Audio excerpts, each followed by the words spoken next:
very clear from speaking to you, from seeing you online and social media, like you're living a very different life to the Buff Daddy.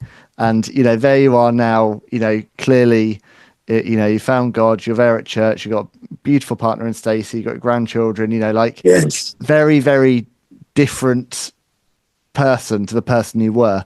But how hard has it been to get to that point? Like when WWE, when obviously, you know, Vince McMahon acquires WCW, it doesn't work out as obviously you hope. How hard was that to mentally work through, knowing that there was really only one company in town now?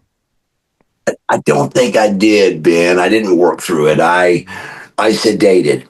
I sedated and told myself that the sedation was worth it. Anybody that knew the story, that was around to be close enough to help me to say, hey man, I'm with you, you know, on this, they couldn't swerve me back to normal because they were like, it's crazy what they did to you. That's crazy. They just added fuel to the fire to make it okay that I stayed slurring my words for 20 years.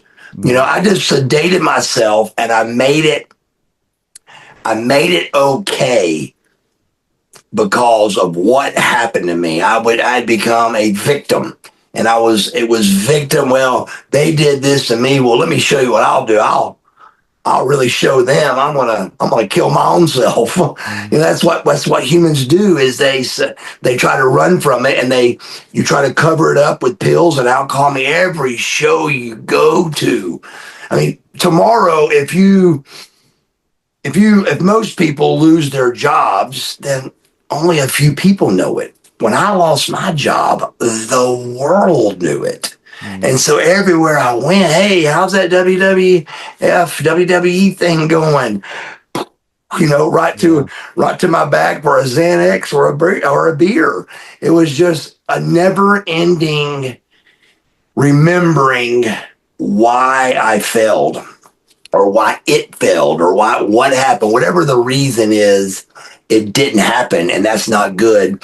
But I mean, it was 20 years. I've always been a godly person, but I've never had a relationship with God. Never.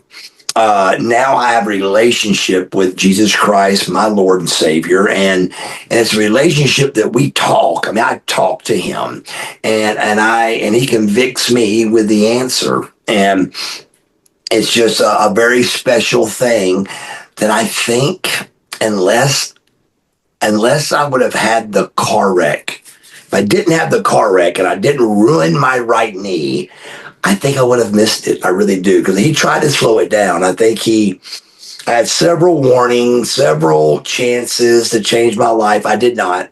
It took the car wreck where I ruined my right leg forever. It took that to get me sober. But today, if I could switch and have both my legs back in addiction, or take my leg away and be where I'm at, there's no doubt in my mind the way I'm at is where I would be, because as soon as I look down at my right leg and I get a little depressed, within seconds, I'm happy because that got me sober.